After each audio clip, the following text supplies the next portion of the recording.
Good afternoon and welcome to another session of RFIC design.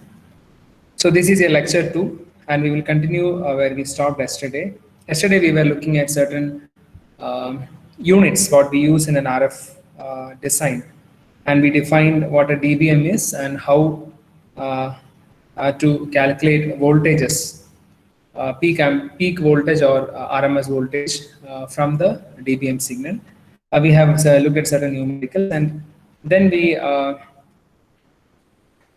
had a discussion on certain issues, the main issues in RF design, and I stated that non-linearity and noise are two major issues in RFIC design. So rest of the unit we'll be looking at this issue, non-linearity, and in today's class we'll see further on what this non-linearity is. Right, so with that I start today's class. So we'll start with non-linearity in RF circuits.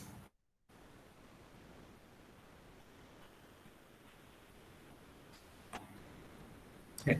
So before talking about non-linearity, I hope all of you understand what is called a linear. So we will look at this linearity, or you would have definitely studied about this linearity in terms of elements, what we use in a circuit.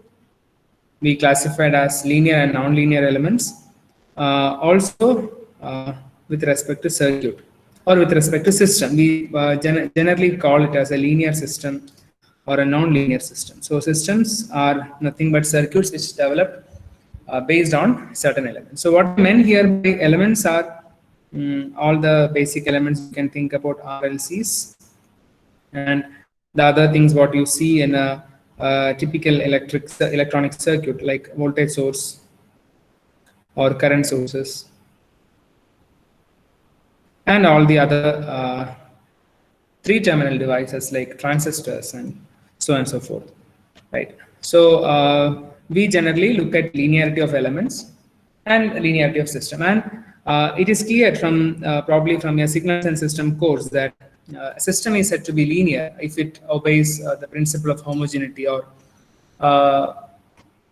you would have done that, right? So by scaling and by giving a linear combination of input, if the system respond in the same way as we give separate inputs, then we generally say that the system is linear.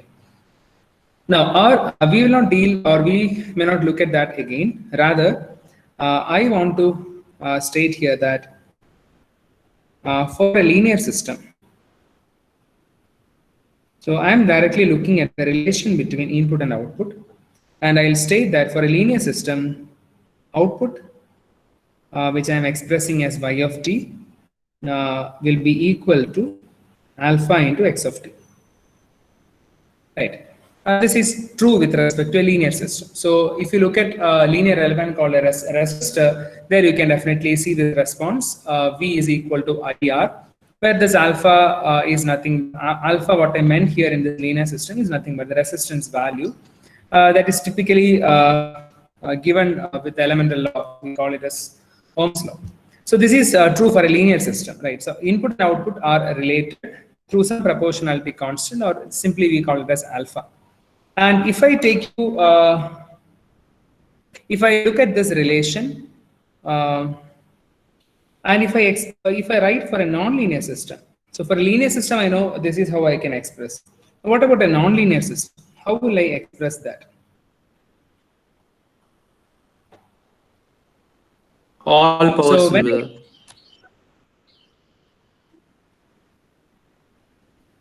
some power of x of t. I'm not able to get. Some power of x of t, no, sorry. Yes, all right, yes. Yeah, so one announcement, in the discussions in between, if you can put in the chat box, I can definitely look at that and I can read, so that since this lecture is getting recorded, it will be helpful. But I'll be definitely asking you to unmute and speak at the end of the class when we deal with certain concepts, right? Okay, I hope it is fine, right? But you can definitely unmute and inform me if something is happening, something is not happening, or if there is a lag in between, and if I'm not looking at the chat box, you can definitely unmute and you can talk, right? Yes. So as yeah, Sandhu and others, I got few more responses as suggested. We express in terms of a polynomial. Uh, we write it as y of t equal to. We generally write it as alpha naught plus say alpha 1 into x of t plus alpha 2 into x square of t plus alpha 3 into x cube of t plus etc. Right. So here what I'm assuming is this is a nonlinear system. Again, this is a memoryless system. I'm not thinking that this is a system with memory. Right. So this is how we generally differentiate a linear system and a nonlinear system. With the help of like if I write with the help of this polynomial expansion, something like this, right? So now if I look at this nonlinear system, I can write this nonlinearity up to many number of terms. So to what extent I want to characterize the nonlinearity of the system, I can definitely extend these terms. We can extend these terms.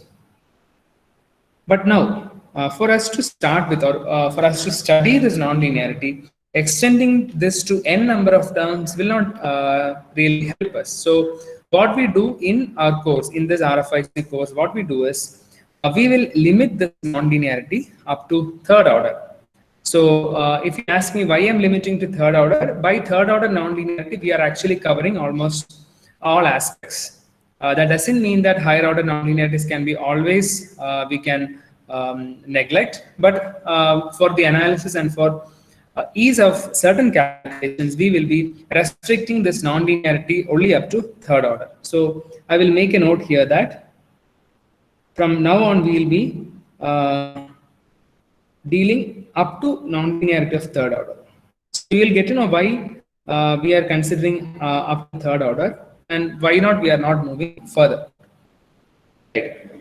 Now, so we understood how to represent a linear and how to represent a non-linear system. And for the further discussions, I mentioned that we will be considering only a non-linearity up to third order.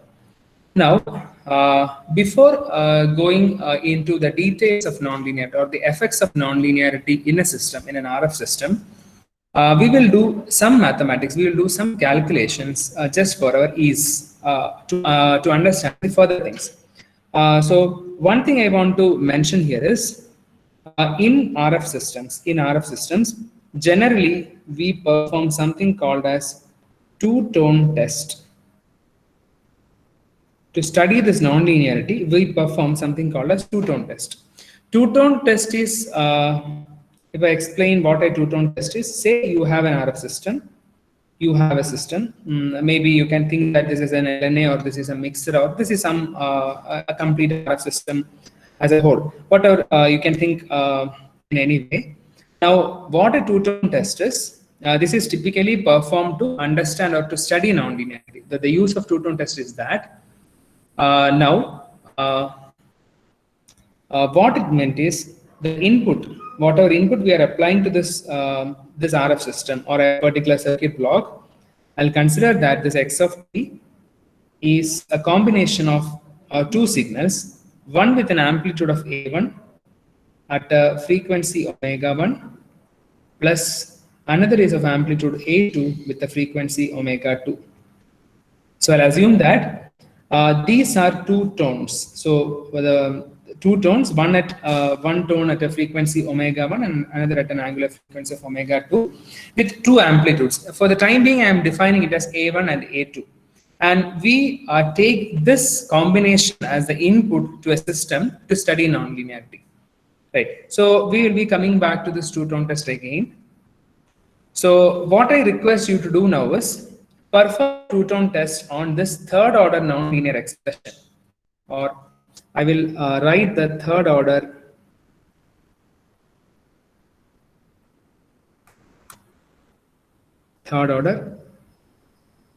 nonlinear system.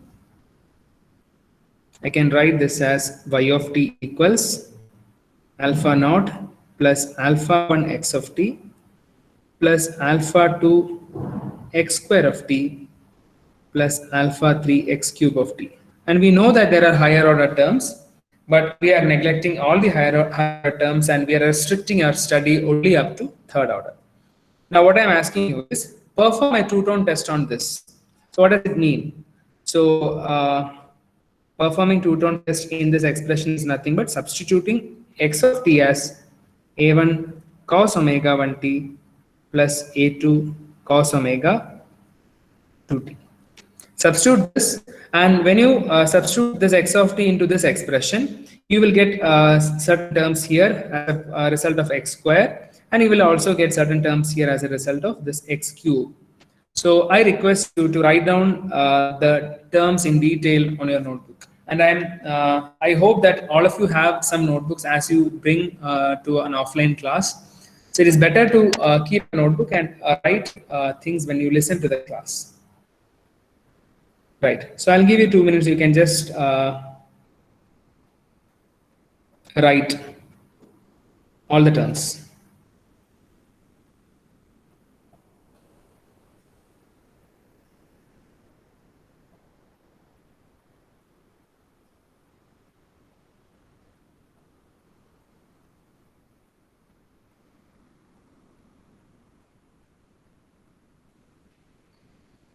While you write, I'll also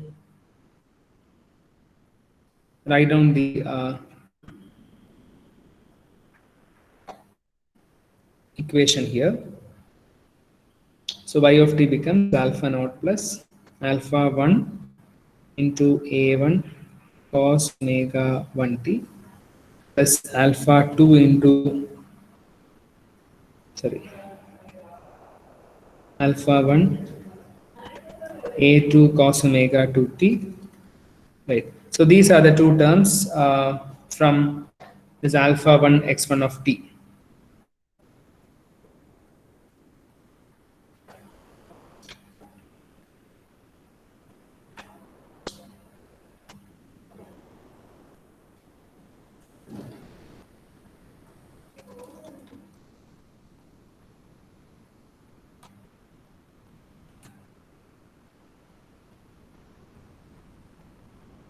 I hope you guys are writing on the notebook. Please do that.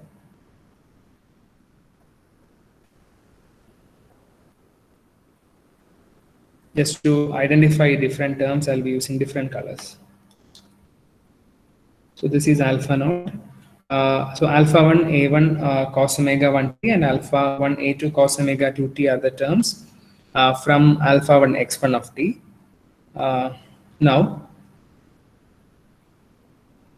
alpha 2 into x square. So I'll get a DC term which is at a square by 2, a1 square by 2, and I'll also get alpha 2 a2 square by 2. These two terms will get. Along with that, I'll get alpha 2 a1 square by 2 cos 2 omega 1t plus alpha 2 a2 square by 2 cos 2 omega 2t.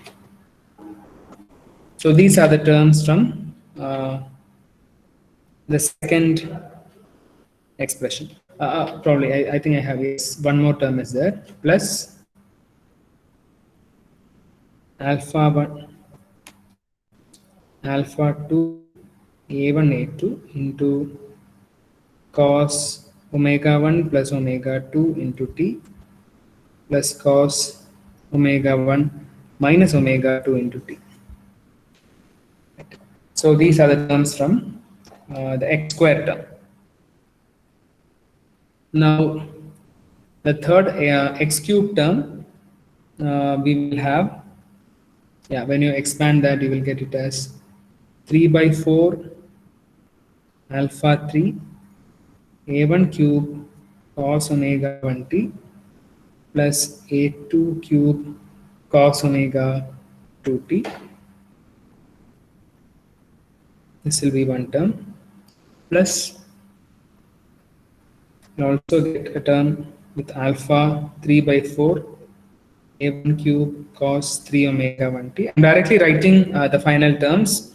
If you are not able to follow this, you can actually in 2 or 3 steps. Right. Plus, these two terms, plus you will get 3a1 square a2 by 2 alpha 3 cos omega 2t plus 3a1 a2 square by 2 alpha 3 cos omega 1t plus, I think you have a lot of terms here, 3 by 4 a1 square a2 alpha 3 into cos 2 omega 1 plus omega 2 into t plus cos 2 omega 1 minus omega 2 into t under this, and the last term is 3 by 4 a1 a2 square alpha 3 into the same set, but with cos of omega 1 plus 2 omega 2t plus cos of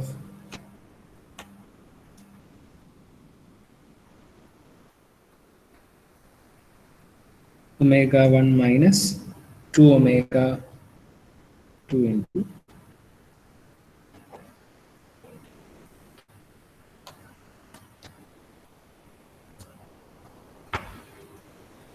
right. So what we have done is we have taken this third order nonlinear expression. In that expression, we substituted x of t. What is x of t? X of t is a combination of two tones at omega 1 and omega 2 frequencies. Right. So substituting x of t here and expanding x of t here, x square t and x cube t. Right. So as a result of that, we got all these many number of terms. Now, I hope some of you have definitely done this expansion. Now, what I will ask you is to list out the, what we can see here is the input to the system. So what we have given as the input to the system is x of t, and this x of t, I will write this is third order nonlinear. Now the input, there were two terms. One is a1 cos omega 1t and the other one was a2 cos omega 2t, and we have given a combination of these two. But at the output, because of the non-linearity, or say for example, if it is a linear system, if you are providing an input at omega 1, we are expecting output also at omega 1. But now, because of non-linearity, we have seen that there will be x term, x square t terms, and x cube t terms, and we will it will result in a lot of other frequency components. And you can definitely notice those frequency components here. And if I mark those components here, I can mark it as, so you can see omega 1 and omega 2. Those are the input signal frequencies. Then you can see here a 2 omega 1 component and a 2 omega 2 component. Then there is omega 1 plus omega 2 component, omega 1 minus omega 2 component. Then you have 3 omega 1, 3 omega 2. And finally, we have 2 omega 1 plus omega 2, or 2 omega 1 plus or minus omega 2, and omega 1 plus or minus 2 omega 2. So when we consider third order nonlinearity to a particular system, and when we perform two-tone test, we have it resulted in many frequency components at the output. Right. So we will discuss this further, but in between I can take few questions if you have. Now you can, if you want, you can unmute, or even you can use the chat box.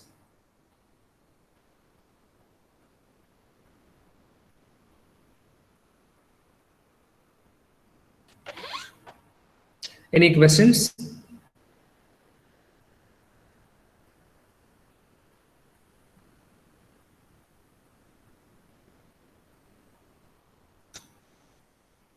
Are you guys listening?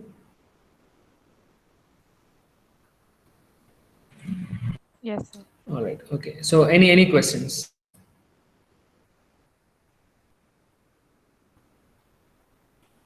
Okay, I can see no queries. All right. So I hope this is clear. Yeah, this is simple. What I have done is I have just kept this x of t inside this expression and got a lot of terms. And I stated that if the system is nonlinear, your output will have frequency components other than the main signal component, other than your input signal frequency, right? So we write all this, but And we know that all these terms or all these frequency components are not exact, we are not intending, or we are not actually expecting all these frequency components at the output. And this appears because of the nonlinearity of the system. So we will just have a summary here. We will summarize all these terms, and then we will try to understand. So what I'll ask is to list out the frequencies and the amplitude of each frequency component. So why we are doing this exercise at the first is because the rest of the first unit, when we deal with the effects of nonlinearity, these frequencies and the corresponding amplitudes will actually help us to ease our analysis. Like mathematically, when we analyze, it will be easy for us. Right. So the first is, let me write what are the DC components. So at which all frequencies, what is the amplitude of the DC component? So if you look at this expression, DC component amplitudes are, how will I mark that? Yes, I'll use this color. So this is a DC component. Alpha naught is a DC component. Then you have another term here.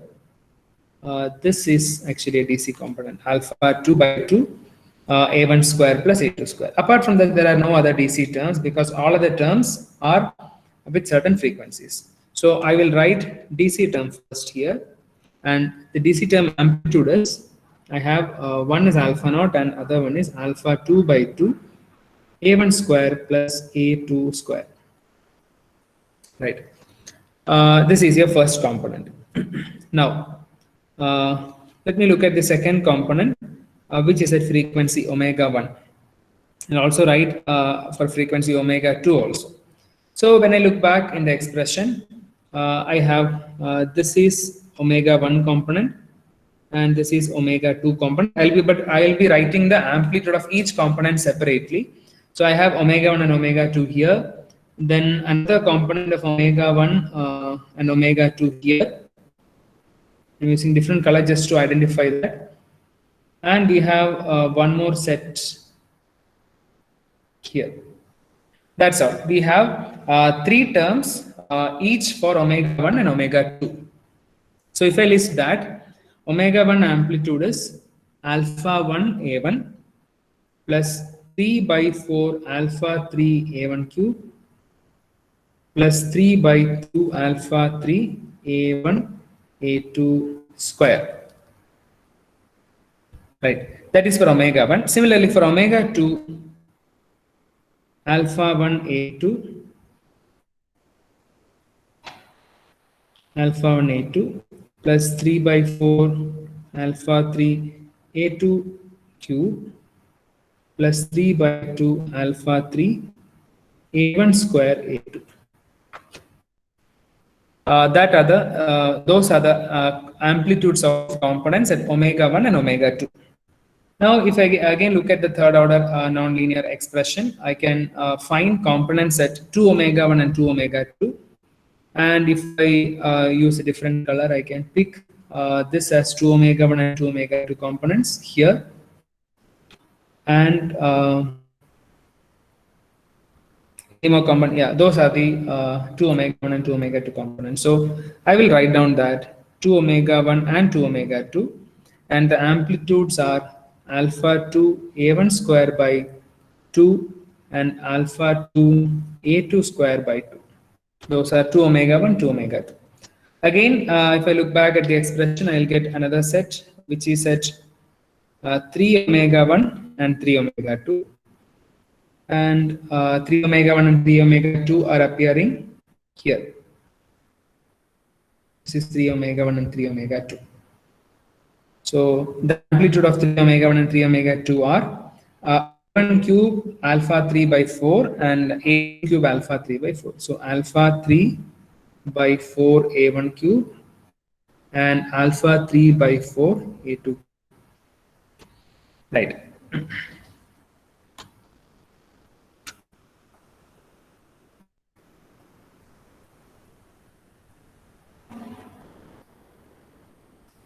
Right. So that is for 3 omega 1 and 3 omega 2. Now, next is we have what are the components left out? We have components at omega 1 plus omega 2 plus or minus omega 2, and we have components at 2 omega 1 plus or minus 2 omega 2, right? So first we'll write for components. Let me choose a different color. Yes, omega 1 plus or minus omega 2, or omega 2 plus or minus omega 1. Both we'll take. If you look at the amplitude, we have alpha 2 A1 A2. Alpha 2 A1 A2 is amplitude. For the other one, it is alpha 2 A2 A1. Both are same. Now for the last set, we have 2 omega 1 plus or minus omega 2, or 2 omega 2 plus or minus omega 1. For that, our amplitude is, yeah, yes, these two, 3 by 4, those two terms. So if I write that, it is 3 by 4 alpha 3 A1 square A2, and 3 by 4 alpha 3 A1 A2 square. Right.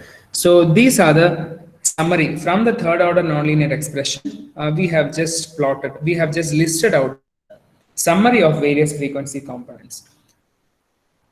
Yeah, the question is, won't the DC component be symmetric? Symmetric in the sense? Hello. No, sir. It was an error on my part. I understood that. All right. Okay. Okay. Yeah. Thank you. So these are the various frequency components at the output. Now, you'll be wondering, we haven't done any analysis of this kind, right? So probably, if I look back to the very familiar circuit, so if I redraw the circuit here, I'm sure that you will identify this as a common source amplifier with a resistance RD, where you provide V in here and V out here. And if I say lambda is equal to 0 for this, I can write output voltage as minus GMRD into V in.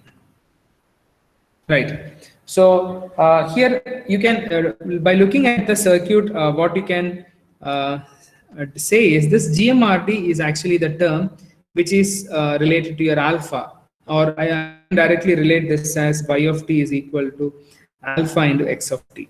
So we have considered small linear segments of the amplifier, and we obtained this relation. And what we say is this is actually linear. The circuit in this sense is linear. We haven't taken into consideration of any other square terms or cubic terms or any nonlinearity, even though the device is nonlinear. So this is what we haven't done in our analog circuit, but we have to do this in our circuit because, as I mentioned, nonlinearity is a major concern here, and as we are moving to higher frequencies as well.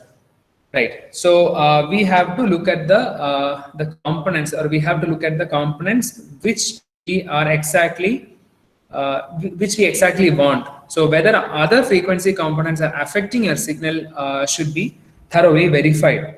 So whatever components we have listed here so omega 1 and omega 2, these two are the components of interest, or those two are the input signals what we provided. But the rest of the components, 2 omega 1, 3 omega 1, and the other components like omega 1 plus or minus omega 2 and 2 omega 1 plus or minus omega 2. So all those frequencies will, so if you plot the spectrum, you can see that some of the components will be far away from this omega 1, omega 2, and some components will be very close to this omega 1 and omega 2.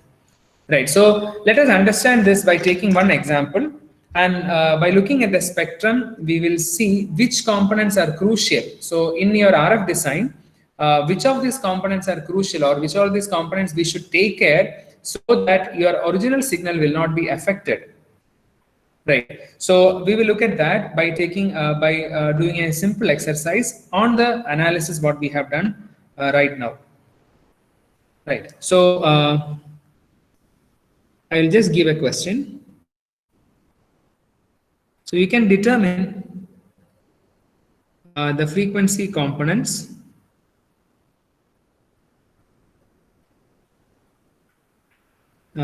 generated in a, again I'm restricting to third order nonlinearity, to a third order nonlinear system.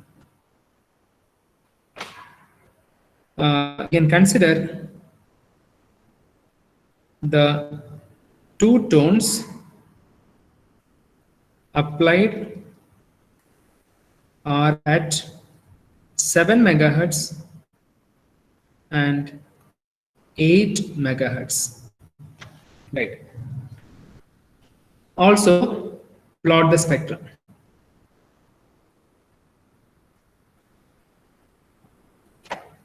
You can look at the previous analysis, and you can get the frequency components that is generated in a third order system. Right. So you can work on that. You can find the so maybe you can instead of omega, we'll be looking at the frequencies in terms of hertz, not the the angular frequencies. You can find the components f1, f2, to f1, to f2, f1 plus or minus f2, and all those things. Right.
I hope you are working on that. Meanwhile, I'll just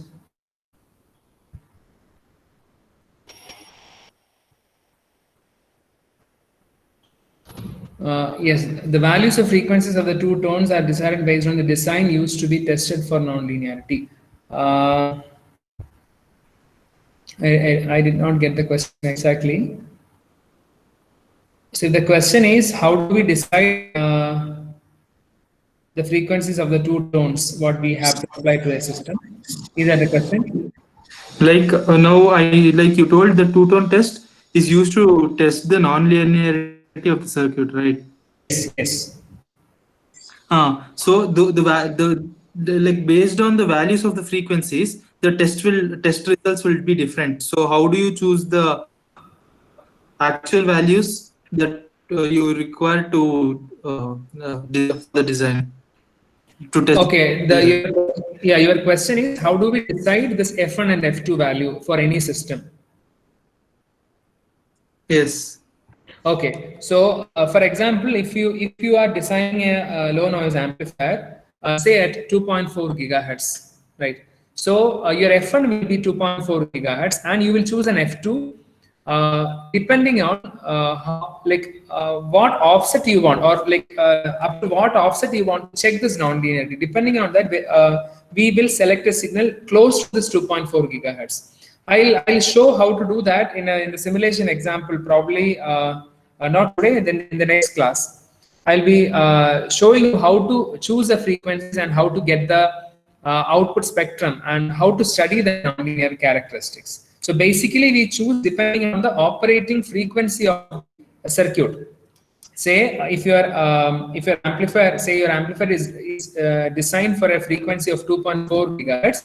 One frequency will be 2.4 gigahertz. The second frequency is selected depending on what offset you want to verify. So that I'll be showing you probably in the next class, in the simulation, in the cadence itself. Right. So meanwhile, yeah. So I just want to know how many of you are with me. So whether this, can you see the Menti.com information?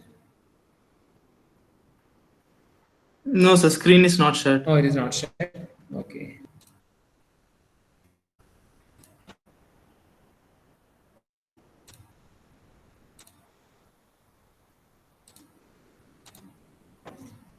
Yes.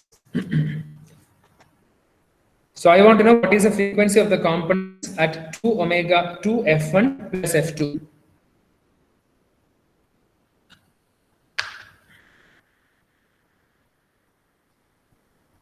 So those who are first time to this many.com, you can go open a new tab, type many.com, and you can use the code 7943509 to give your response.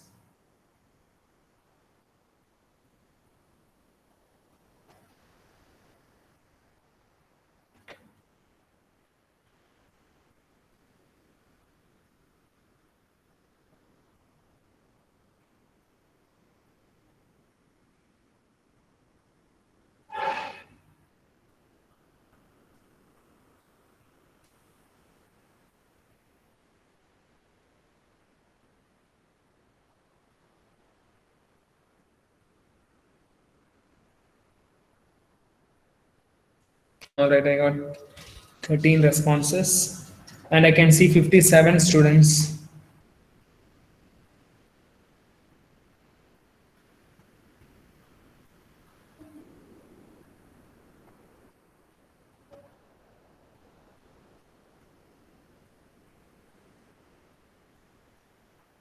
All right, yes, people are responding. Thank you for the response. I got 33 responses. All right. So 33 are right. Others who are trying to log into menu.com, it is perfectly fine. I understand that you guys are calculating, right? 22 megahertz. I got it. It's not touched.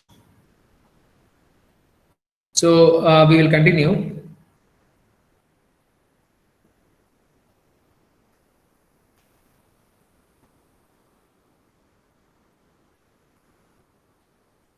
Right. So what we'll do now is we'll just write the frequency components here. So I'll write the symbolic frequency and I'll mark it as F1 and F2. So this F1 and F2 are the components, the fundamental components. So I will write this as the first order components. Those are the fundamental components. And if you look at the values are 7 megahertz and 8 megahertz. These two are the values. Now we have another set at 2f1 and 2f2. And if you look at the expression here, this 2f1, 2f2, that is this products, and this one, omega 2 omega 1, 2 omega 2, and omega 1 plus or minus omega 2. Those things appeared. What you can see in pink color here, those are appeared as a result of second order nonlinearity. Right. X square t products, x square t has given actually the products which is written in pink. So I will write here as those are the second order products or second order components. Right. So they are 2f1, 2f2, also f2 minus f1. So what are the frequencies? 14 mega, 16 mega, 1 mega, and 15 mega.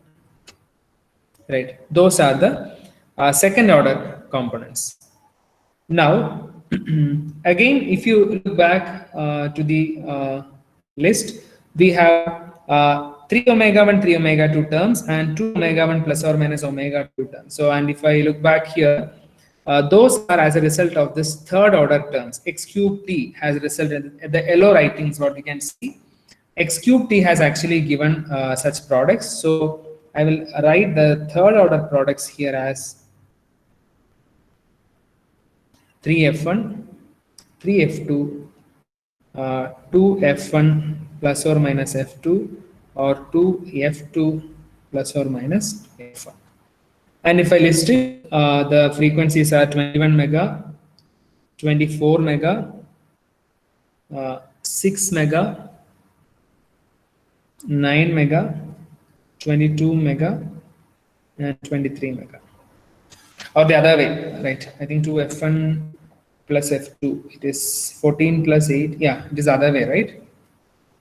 The minus, I have written the difference products together and sum products together. Yes. So these are the frequencies, or these are the various components. So if you consider the system as third order nonlinear, you are getting products up to third order. So you're getting fundamental terms. Apart from that, you are getting certain second order terms and you're getting certain third order terms. Now, by looking at the frequencies, can you tell me which frequencies or which components will affect your signal the most? Which frequencies affect in the sense, we are working with RF systems where we are transmitting or we are working on certain frequencies. Now, the output of the same system, the ones closer to 7 and 8, the ones closer to the input frequency, 7 mega and 8 mega, those are the components, those components are in fact 2F1 minus F2 and 2F2 minus F1, right? Yes, 2F1 plus F2. 2F1 plus F2 is at 22. So 22 is far away from 7 if you look at that way, right? So the ones closer to as their harmonics, yes, Anand, 2F1 and 2F2 can affect. But how will they affect? 2F1 and 2F2 will appear at 14 and 16 megahertz. Let me plot the spectrum here.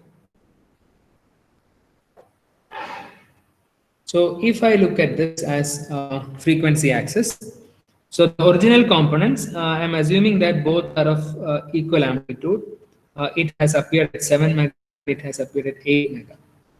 Now, by looking on this frequency axis, if you plot all the components on this frequency axis, the one which are very close appear, one over here, which is at 9, and one on this side, which is at 6 mega. Right. So, see, whatever we discuss now, we are discussing with respect to a system, a particular circuit block, where input is at 7 mega and 8 mega, and we are getting a lot of frequency components. Now, say if this system is a narrowband system.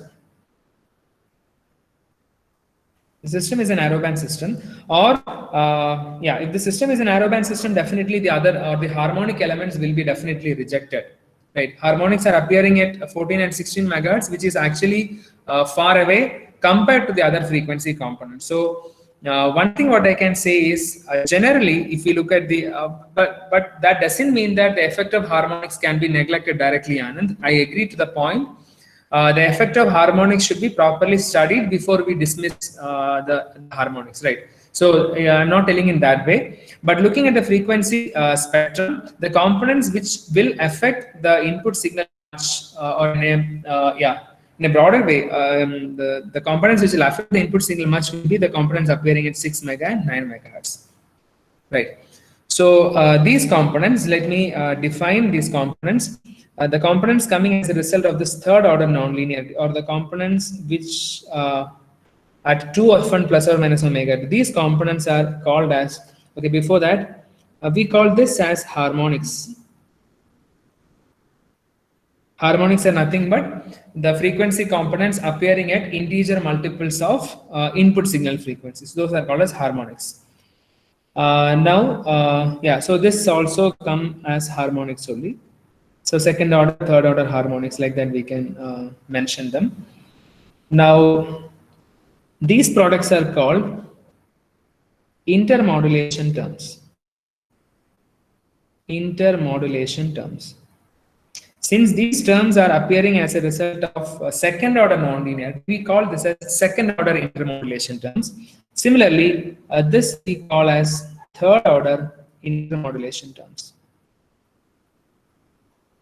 So I will define what is this intermodulation. I'll explain that shortly when we start the effect of nonlinearity.